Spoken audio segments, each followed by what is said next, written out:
तुमचं स्वागत आहे प्रीती स्पेशल किचन मध्ये। चटपटीत आणि झटपट अगदी स्वादिष्ट रेसिपी फक्त तुमच्यासाठी मस्ट ट्राय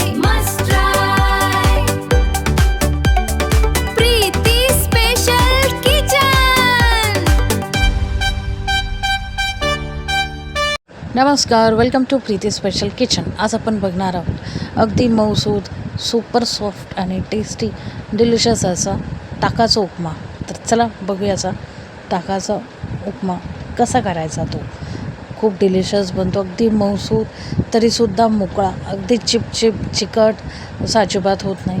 तुम्ही मुलांना द्या, तुम्ही टिफिनमध्ये घेऊन जा, अगदी बेस्ट ऑप्शन आहे। पोटालासुद्धा अगदी हलका, पचायलासुद्धा हलका आणि अगदी थंड, कारण की हा ताकाचा उपमा आहे।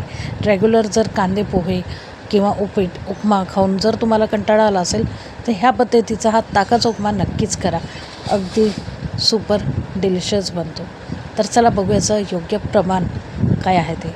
1 वाटी किंवा 1 कप असा रवा घेतला तर त्याचा अर्ध घ्यायचा आहे दही घेतलेलं मी तर ताक करायचं आहे आपल्याला। आता इथं लागणार आहे कोथिंबीर बारीक चिरलेली, आणि इथं काही साहित्य आहे तडक्याचे ते बघूया। मध्यम आकाराचा कांदा बारीक चिरून घ्यायचा आहे। 4 ते 5 लसणाचे पाकळ्याचे आहेत ते किसून घेतलेले आहेत। 2 इंच आलं ते सुद्धा किसून घेतलेलं आहे। 2 हिरव्या मिरच्या लवंगी मिरच्यात बारीक चिरून घेतलेल्या आहेत। कढीपत्ता 8-10 पानं घेतलेले आहेत। मोहरी अर्धा चमचा, जिरे अर्धा चमचा। अजून काय नाही लागणार आहे, बस हिंग लागणार आहे आणि मीठ आणि साखर लागणार। ह्याच्यात हळद, लाल तिखट नाही जात। जर तुम्हाला आवडत असेल कलरसाठी तर हळद तुम्ही ॲड करू शकता, पण हा असाच भारी लागतो कारण की हा आहे ताकाचा उपमा। आता इथं मी ताकसुद्धा तुम्हाला सांगणारच आहे। जर ताक असेल तर 2 ग्लास घ्यायचं, म्हणजे रव्याचं 1/4 भाग आपल्याला रवा घ्यायचा आहे। आता इथं घेतलेत मी काही पीनट म्हणजेच काही शेंगदाणे आणि काही काजू, हे फ्राय करून आपल्याला वरतून गार्निशसाठी घ्यायचे आहेत। नसतील आवडत तर नाही घातले तरी चालतील, बट ज्याला आवडतं त्यांनी नक्कीच करा। काजू आणि पीनट म्हणजे शेंगदाणे फ्राय करून घेणार आहोत आपण। तर जसं मी सांगितलं अगदी पाव चमचा किंवा अर्धा चमचा साखर आणि चवीपुरतं मीठ अर्धा चमचा। आता पटकन जाऊन कृती बघूया। आता पॅन छान गरम होऊ द्यायचं, पॅन कढई जे काही तुम्ही वापरत असाल ते। आता इथं मी मुद्दामून स्टीलचा पॅन घेतलेला आहे, म्हणजे आपला जो हा उपमा आहे ना हा अजिबात चिपकत नाही किंवा करपत नाही किंवा लागत नाही, हे दाखवण्यासाठी मी स्टीलचा पॅन वापरला आहे। तुमच्याकडे जे कोणतं भांडं अवेलेबल असेल ते तुम्ही वापरू शकता, अजिबात चिपकत नाही, करपत नाही, लागत नाही। तर इथं मी तुपामध्ये फोडणी देणार आहे। तुम्हाला हवं असेल तर तुम्ही तेलामध्ये फोडणी दिली तरीसुद्धा चालून जाईल, अगदी बेसिक फोडणी आहे। तर चला बघूया। 2 चमचे तूप गरम केलं, त्याच्यात हे जे शेंगदाणे आणि काही काजू आहेत ते फ्राय करून घ्यायचे आहेत। तर अगदी फुल नाही, स्लो नाही, मीडियम गॅसवरती आपल्याला छान परतून घ्यायचे आहेत। गॅसची फ्लेम म्हणेल तर मी मीडियम आहे, अगदी फुल किंवा अगदी स्लो नाही करायची, बट ह्याला सतत स्टर करत हलवत सतत केअरफुल याला भाजून घ्यायचं। कारण की काय होतं ना, आपण काजू ब्राऊन करायला जातो तर जे शेंगदाणे ते अगदी काळे होतात, कारण की शेंगदाणे जे ते बारीक आहेत, काजू आहेत ते मोठे आहेत। त्यामुळे सतत स्टर करत ह्याला छान असं परतून घ्यायचं। स्टर करत राहिलं की शेंगदाणेही करपणार नाही आणि काजूसुद्धा छान दोघा बाजूने ब्राऊन होतील। आता अशा प्रकारे आपण सगळे काजू आणि जे शेंगदाणे ते छान असे परतून झाले, 1-2 मिनटं लागतील, जास्त वेळ नाही लागत। आणि छान असायला परतून घेतलं की आपण त्याला काढून घेऊया। आता मी ताकाचं रेशो काय सांगते तुम्हाला। 1 कप जर तुम्ही रवा घेणार आहात तर त्याला 2 ग्लास असं ताक घ्यायचं आहे। 1 ग्लास म्हणजे 2 कप। आता 2 कप म्हणजे 4 कप आपल्याला ताक घ्यायचं आहे। ज्या कपनी किंवा ज्या वाटीने तुम्ही रवा घेत आहात त्या वाटीने 4 कप आपल्याला ताक घ्यायचा, जर तुम्ही रेडी ताक वापरत आहात तर। आणि जर तुम्हाला ताक नसेल अवेलेबल तर दही घ्या, पण रव्याचं अर्धा रेशो दही घ्यायचं आहे। मग जसं मी तुम्हाला दाखवलं 1 वाटी रवा आहे किंवा 1 कप रवा मी घेतलेला आहे, तर त्याला अर्धा कप दही घेतलेलं आहे। घट्ट दही आहे, आंबट अति आंबट नका घेऊ, नॉर्मल आंबट असेल तरी चालेल, बट फ्रेश असेल तर अतिउत्तम। तर चला आता बघूया। ताक तर जसं मी तुम्हाला सांगितलं अर्धा कप दही तर 2 ग्लास ताक होईल, याप्रमाणे मी पाणी टाकून ताक विस्क करून घेणार आहे। आता इथं जे आपले ड्रायफ्रूट्स होते म्हणजे शेंगदाणे आणि काजू तर ते काढून घेतले। मग लगेच आपण टाकली मोहरी, जिरे, हिंग टाकलं आणि छान तडतडली फोडणी की टाकले कढीपत्ता। कढीपत्ता छान तडतडला की लगेच टाकलं आपलं आलं आणि लसूण जे आपण किसून घेतलेलं आणि लगेच टाकलं लोगोलग मिरच्या बारीक कापलेल्या 2. आता जर इथं तुम्ही मुलांना लहान मुलांना देत आहात तर इथं तुम्ही मिरच्या उभ्या कापू शकता किंवा त्याला ठेचा करू शकता, म्हणजे मिक्सरमध्ये थोडं ओबडधोबड ग्राइंड करून घ्या मिरची आलं लसूण, तसंही चालेल. किंवा आपली मालवणी मसाल्याची क्यूब इथं वापरली तरीसुद्धा चालून जाईल. आता त्याची लिंक मी द्यायला डिस्क्रिप्शन बॉक्समध्ये जाऊन नक्की चेक करा. मालवणी मसाल्याची क्यूब ही सुद्धा अगदी उत्तम जाते ह्या रेसिपीसाठी. मिरच्या वगैरे सगळ्या छान परतून आल्या की लगेच टाकला कांदा एक अर्धा सेकंड छान परतला की त्याच्यात लगेच टाकलं आपलं मीठ आणि साखर. ह्याच्याने काय होईल की कांदा छान असं एकजीव परतल्या जाईल, छान एकसारखा परतल्या जाईल, म्हणजे मिठाने आणि साखरेने, आणि छान असं कॅरमेल होईल साखर आपली, तर खूप छान असा फ्लेवर येईल. आता लगेच आपल्याला ह्याच्यात रवा नाही टाकायचा आहे. फोडणी तर आपली सगळी झाली. आता ह्याच्यात आपल्याला ॲड करायचं आहे ताक.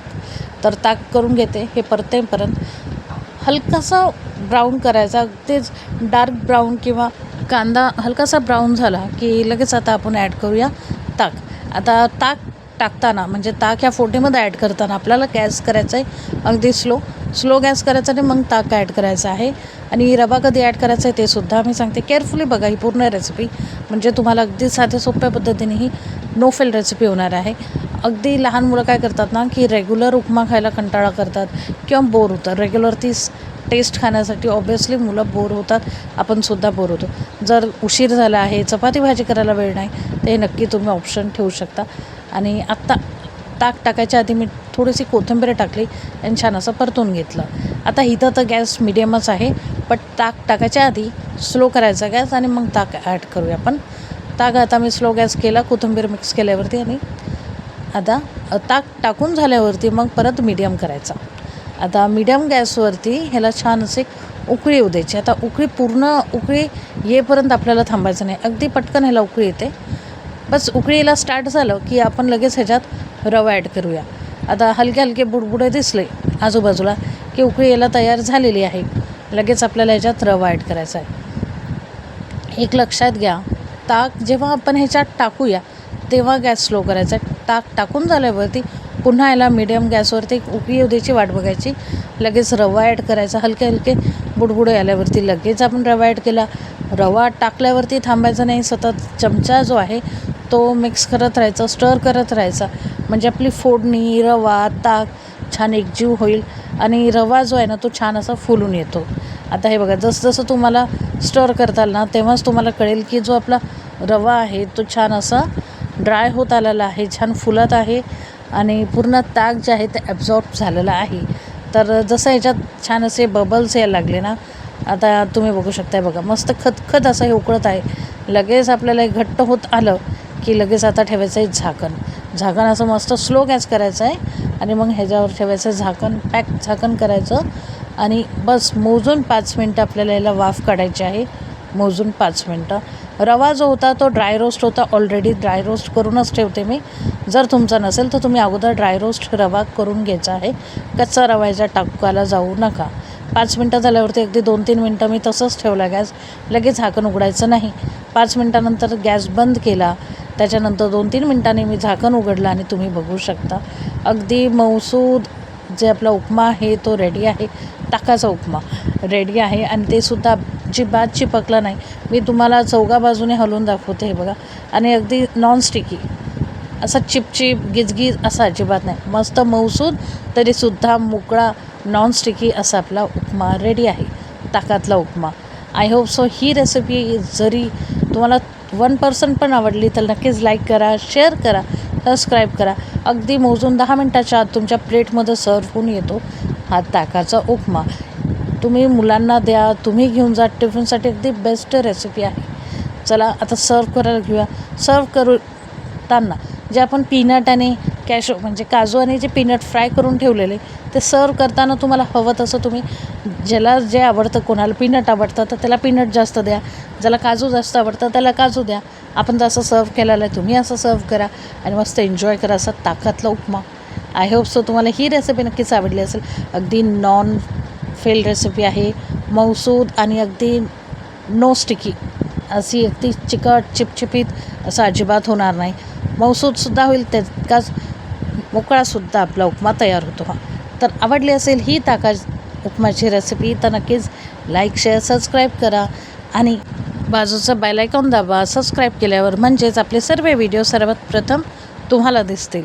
तर चला असं अमेझिंग मऊसूद मोकळा असं ताकाचा उपमा करायला नक्कीच काय करायचं आहे, लाईक शेअर सबस्क्राईब करायचं, आपलं मित्रपरिवारांसोबत शेअर करा आणि असं छान छान प्रतिसाद द्या. व्हिडिओ शेवटपर्यंत बघण्यासाठी खूप खूप धन्यवाद.